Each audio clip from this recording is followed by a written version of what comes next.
RRB NTPC railway 2020-21, CRPF paramedical staff 2020-21, SSB tradesman 2020-21। नमस्कार दोस्तों, मैं अजीत डेली एग्जाम में आपका स्वागत करता हूं।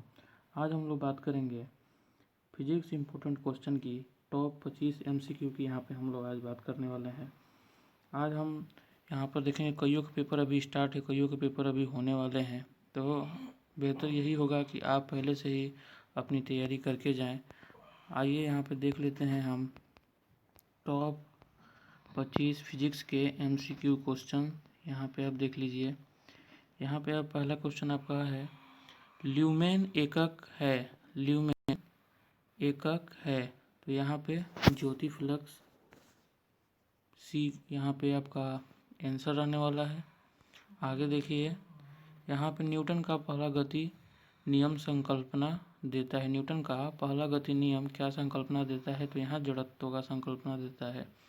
जेट इंजन का आविष्कार किसने किया था? जेट इंजन का आविष्कार यहाँ सर फ्रैंक विंटल ने किए थे।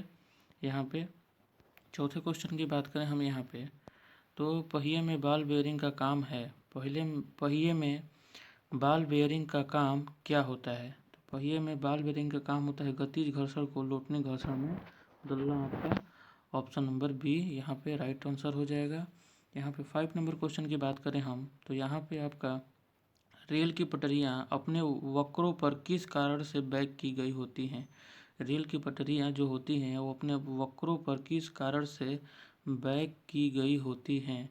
यहाँ पे आपका सी हो जाएगा। यहाँ पे सी क्वेश्चन यहाँ पे आपका हो जाएगा। इसका आंसर है रेलगाड़ी के भार के क्षैतिज घटक से आवश्यक अभिकेंद्रीय बल प्राप्त किया जाता है। जहाँ अभिकेंद्रीय बल प्राप्त करने के लिए रेलगाड़ी के पहियों को जो है कि बैक कर दिया जाता है। यहाँ पे आगे अगले क्वेश्चन की बात करें तो पत्थर को ठोकर मारने से व्यक्ति को चोट लगने का कारण है। तो यहाँ सभी लोग जानते हैं कैंडिडेट, ये बहुत सा अच्छा आसान सा क्वेश्चन है। प्रतिक्रिया के कारण जो है कि किसी भी वस्तु को अगर आप चोट पहुंचाएंगे तो वो उतने ही बल से आपको चोट पहुंचाएगी। 7वां क्वेश्चन है, जब बस सासा मुड़ती है, जब बस किसी मोड़ पे घूमती है या मोड़ी जाती है, तब बस में खड़ा यात्री बाहर की ओर गिरता है, इसका कारण है? तो इसका कारण भी जड़त्व का, गति का जड़त्व का नियम हो जाएगा। यहाँ पे आप देखिए 8वें क्वेश्चन, निम्नलिखित में से केवल अदिश मात्रक चुनिए। यहाँ पे अदिश मात्रक आप लोग सभी जानते हैं, यहाँ संवेग भी सदिश है, बल भी सदिश है, आघूर्ण भी सदिश है। अदिश मात्रक यहाँ पे आपको ऊर्जा है, इसके ना दिशा की इसमें ज़रूरत होती है, केवल परिणाम की आवश्यकता इसमें होती है। आगे 9वां क्वेश्चन की बात करें हम, तो द्रव्यमान ऊर्जा संबंध किसका निष्कर्ष है? द्रव्यमान ऊर्जा संबंध किसका निष्कर्ष है? यहाँ पे सापेक्षता का सामान्य सिद्धांत, यहाँ पे द्रव्यमान ऊर्जा का ये नियम है सापेक्षता का सामान्य सिद्धांत। अगले क्वेश्चन की बात करें हम, तो यहाँ पे सभी मूल बलों में सबसे दुर्बल बल है, सभी मूल बलों में सबसे दुर्बल बल है, तो यहाँ सबसे दुर्बल बल यहाँ पे ये हो जाएगा। यहाँ पे गुरुत्वीय बल। आगे क्वेश्चन देखिए, गुरुत्वाकर्षण नियम की परिभाषा किसने दी थी?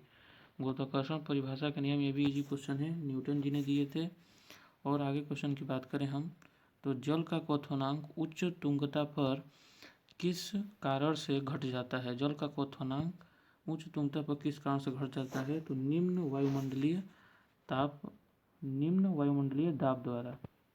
यहाँ पे 13 नंबर क्वेश्चन की बात करें हम, तो पृष्ठ तनाव किसके कारण पैदा होता है? पृष्ठ तनाव यहाँ पे देखिए क्वेश्चन ऑप्शन बी यहाँ पे राइट रहने वाला है। अणुओं के बीच सहसंजक बल के कारण पृष्ठ तनाव का कारण पैदा हो जाता है। जब कोई जहाज नदी से समुद्र में प्रवेश करता है तो उसके साथ क्या घटना घटती है? वो थोड़ा सा ऊपर उठ जाता है। जी हाँ, वह थोड़ा सा ऊपर उठ जाता है जब कोई जहाज नदी या समुद्र में प्रवेश करती है। तो 15 नंबर क्वेश्चन की बात करें यहाँ पे, तो कुहरा एक उदाहरण है, कुहरा एक उदाहरण है, तो इसका option number B correct answer हो जाएगा। गैस में परिक्षिप्त द्रव्य का, जी हाँ, गैस में परिक्षिप्त द्रव्य के कारण ही कोहरा छाया हुआ रहता है। 16 नंबर क्वेश्चन की बात करें यहाँ पे तो सूखी बर्फ क्या है। सूखी बर्फ की बात करें हम तो यहाँ पे ऑप्शन नंबर डी सही हो जाएगा, ठोस कार्बन डाइऑक्साइड। ठोस कार्बन डाइऑक्साइड यहाँ पे सूखी बर्फ का ही एक उदाहरण है। 17 नंबर क्वेश्चन की बात करें हम तो गैस का घनत्व अधिकतम होता है। गैस का घनत्व अधिकतम होता है, यहाँ पे ऑप्शन नंबर बी आपका करेक्ट रहने वाला है। कम तापमान उच्च दाब पर गैस का घनत्व अधिकतम होता है। कम तापमान उच्च दाब पर। यहाँ पर 18 नंबर क्वेश्चन की बात करें हम तो फाउंटेन पेन किस सिद्धांत पर काम करता है। फाउंटेन पेन किस सिद्धांत पर काम करता है तो यहाँ पे ऑप्शन नंबर बी सही हो जाएगा आपका, केशिका क्रिया के कारण फाउंटेन पेन जो है कि अपने नियम के अनुसार काम करता है। यहाँ पे 19 नंबर क्वेश्चन की बात करें तो लैंप की बत्ती में तेल ऊपर चढ़ता है क्योंकि, डी नंबर यहाँ पे ऑप्शन अब सही हो जाएगा आपका, केशिकीय क्रिया परिघटना के कारण। जी हाँ, लैंप की जो बत्ती होती है उसमें तेल ऊपर की तरफ जाता है तभी जो है कि हमारा जलता है लैंप। तो ये क्रिया जो है कि केशिकीय क्रिया परिघटना के नाम से जाना जाता है। 20 नंबर क्वेश्चन की बात करें हम यहाँ पे तो जब नींबू के रस को खाने के सोडे पर डाला जाता है तब उसमें तेज उत्फुलन होता है, यानी कि बुलबुले निकलने लगते हैं क्योंकि उसमें उत्पन्न गैस होती है कार्बन डाइऑक्साइड। जब नींबू के रस को खाने के सोडे पर डाला जाता है तो उसमें से आप देखेंगे बुलबुले टाइप का कुछ आने लगता है, तो वो कार्बन डाइऑक्साइड गैस ही होता है। 21 नंबर क्वेश्चन की बात करें हम यहाँ पे तो शीतकाल में हैंड पंप का पानी गर्म होता है क्योंकि, देखेंगे सर्दियों के मौसम में हैंड पंप द्वारा पानी अगर आप चलाते हैं तो उसमें से पानी हल्का सा गर्म महसूस होता है, उसमें ऊष्मा की मात्रा महसूस होती है। तो इसका ऑप्शन नंबर बी सही हो जाएगा। पृथ्वी के भीतर तापमान वायुमंडल के तापमान से अधिक होता है, यानी कि जो हमारी बाहरी जो वायुमंडल है उसका तापमान और जो नीचे धरती के तापमान है उससे अधिक होती है। इसी के कारण जो है कि हमारा शीतकाल में हैंडपम्प का पानी गर्म देता है।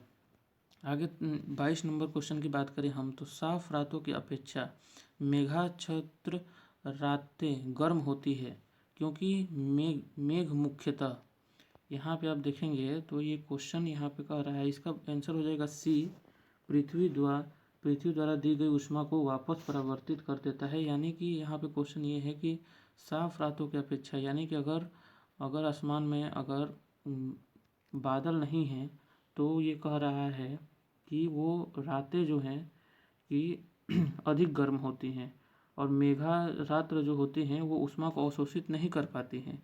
इसीलिए यहाँ पे ऑप्शन नंबर सी सही हो जाएगा आपका, पृथ्वी द्वारा दी गई ऊष्मा को वापस परावर्तित कर देती है। 23 नंबर क्वेश्चन की बात करें हम यहाँ पे तो संवातक कमरे की छत के निकट लगाए जाते हैं क्योंकि, संवातक कमरे की छत के निकट लगाए जाते हैं, यानी कि आप देखेंगे कि वहाँ किसी अगर घर जो नया बना होता है या किसी का घर होता है तो हल्का सा छत के नीचे हल्का सा एक खिड़की टाइप का खोला जाता है। वो क्यों खोला जाता है, क्योंकि उनसे कमरे में क्रॉस वेंटिलेशन मिलता है, यानी कि उसी में से प्रकाश सीधे रूम में प्रवेश करता है। संवातक कमरे की छत के निकट लगाए जाते हैं क्योंकि उनसे कमरे में क्रॉस वेंटिलेशन मिलता है। आगे क्वेश्चन की बात करें हम 24 नंबर क्वेश्चन की तो सूर्य की किरणें किस प्रक्रिया द्वारा पृथ्वी पर पहुंचती हैं। सूर्य की किरणें किस प्रक्रिया द्वारा पृथ्वी पर पहुंचती हैं तो यहाँ पे आपका ऑप्शन नंबर ए सही हो जाएगा, विकिरण के द्वारा सूर्य की प्रकाश पृथ्वी तक पहुंचती हैं। यहाँ पे 25 नंबर क्वेश्चन की बात करें तो क्रायोजेनिक किससे संबंधित है। क्रायोजेनिक किससे संबंधित है तो यहाँ पे आपका हो जाएगा बी आपका सही ऑप्शन, करेक्ट आंसर यहाँ पे आपका रहने वाला है।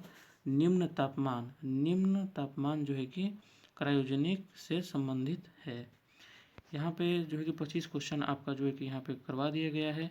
जो भी कैंडिडेट पेपर देने जाने वाले हैं आरआरबी, एनटीपीसी रेलवे की या फिर सीआरपीएफ की, एसएसबी ट्रेडमैन की, तो यहाँ पे उनके लिए टॉप 25 एमसीक्यू कराया गया है। सरकारी नौकरियों से डेली अपडेट के लिए डेली एग्जाम को सब्सक्राइब कर लें। तब तक के लिए धन्यवाद। जय हिंद, वंदे मातरम।